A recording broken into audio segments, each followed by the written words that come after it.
Muy buenos días, estudiantes del primer grado. El tema que vamos a desarrollar el día de hoy es la cultura romana. Muy bien, entonces, comencemos. La ubicación geográfica de la cultura romana se desarrolla en la península itálica al sur de Europa, en el centro del mar Mediterráneo. Especialmente en todo el entorno marítimo que nosotros conocemos, ¿no? Porque tenían puertos naturales, ¿no? Y las más importantes eran las de Nápoles y la de Tarento, entre otros. El área aproximada donde se desarrolló la cultura romana es de 2.500 kilómetros cuadrados y unos 1.600 de largo. Límites.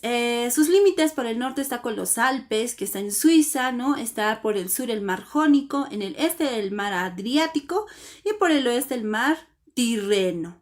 Muy bien.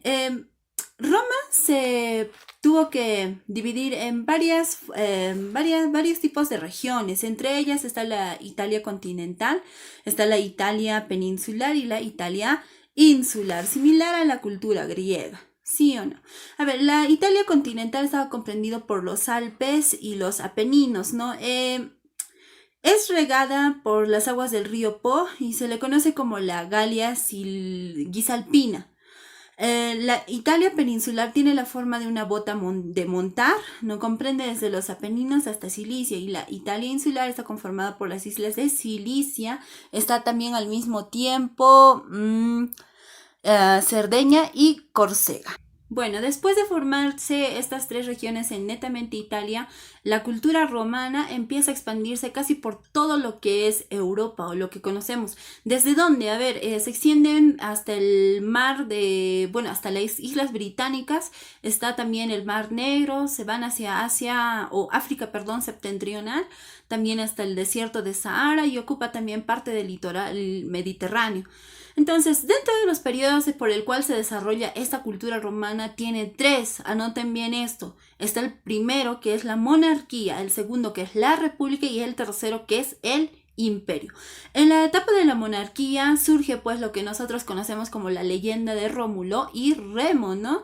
Ellos, ¿no? Porque en este periodo que abarca para aproximadamente desde el año 753 hasta el año 509 antes de Cristo, es la primera forma de gobierno que tiene Roma, y casi todas las culturas en realidad tienen esta misma forma de gobierno, y fue gobernado netamente por reyes, obviamente, ¿no? Y su tipo de gobierno era despótica y también un poco más absolutista, porque todo el poder estaba dentro de un solo gobernante, que sería el rey. Entonces, lo segundo que les había mencionado es la República. Cuando hablamos nosotros, por ejemplo, del periodo de la República para Roma, se inicia a partir del año 509 hasta el 29 antes de Cristo. ¿Listo? En este periodo todos los reyes desaparecen. ¿Por qué? Porque son reemplazados por los cónsules.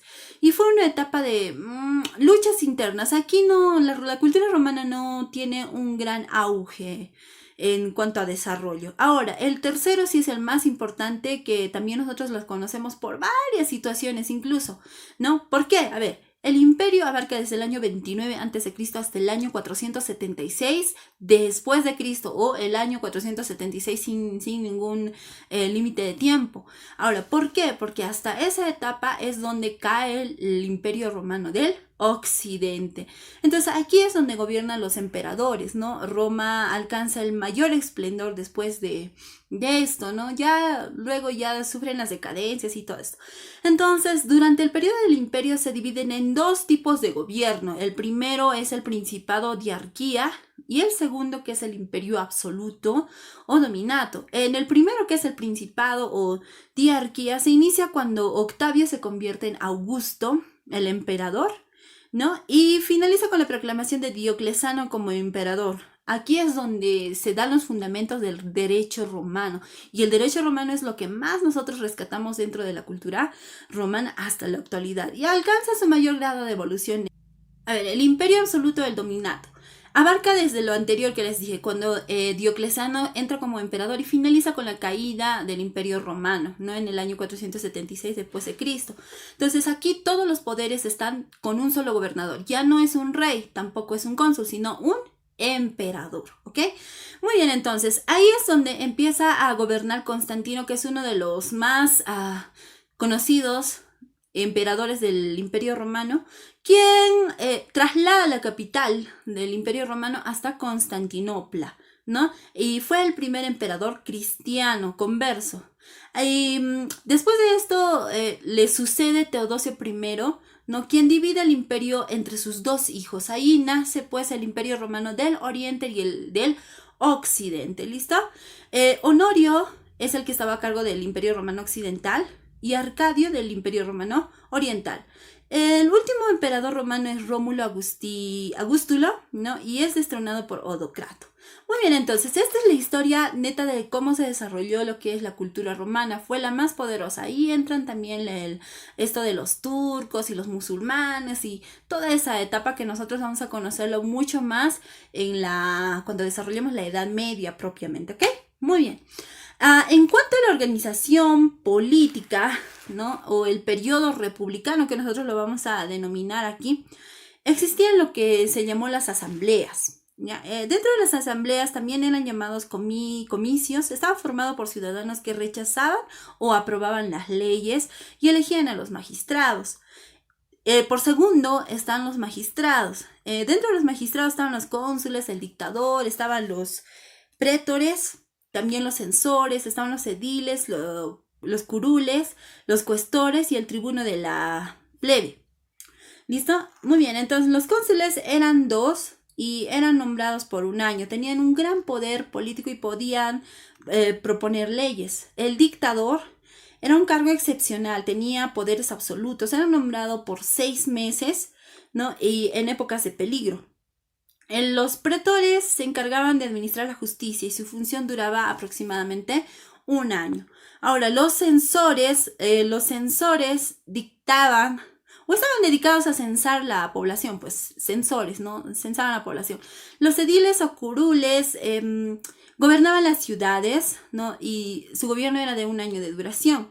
Ahora, los cuestores estaban dedicados a la recaudación de impuestos, ellos eran bastante adeptos a la ley, y el tribuno de la plebe eran representantes del pueblo en el Senado. Ahora, por tercer lugar tenemos el Senado. Era un cargo vitalicio, ¿no? Su número varía a lo largo de todos los periodos, pero tenía netamente la función legislativa. Entonces, eligen a los cónsules y a los demás magistrados también dentro del Senado. Dentro de su organización social de la cultura romana, en el periodo republicano, ¿no? Estaban los patricios, los plebeyos, estaban los clientes, los libertos y los esclavos. ¿Quiénes conformaban dentro de los patricios? Eran nobles descendientes de las antiguas familias romanas, ¿no? Era la nobleza antigua, solo ellos podían pertenecer también al Senado, los patricios. Los plebeyos eran hombres que no pertenecían a la nobleza, muchos de ellos se unen en calidad de trabajadores a los patricios. Luego estaban los clientes, eran hombres libres, ¿no? Protegidos por los patricios, aunque mantenían ciertos vínculos de dependencia. ¿No? Esto surge durante la etapa republicana, ¿no? Donde existían bastantes conflictos sociales dentro de lo que es la cultura romana. Ahora, los libertos eran los esclavos que adquirían su libertad, ¿no? Esto surge durante la República como una forma de renovación de gobierno y todo eso. Ahora, los esclavos carecían de libertad y de todos los derechos. Estos eran aquellos que tenían bastantes deudas con el Estado, ¿no? O algunos que eran también capturados en guerras, o algunos que también eran mercaderes y, ¿no? Eran mercaderes y los capturaban por todo esto y los vendían también al mismo tiempo, ¿no? A otros lugares. Bueno, con esto terminamos, así que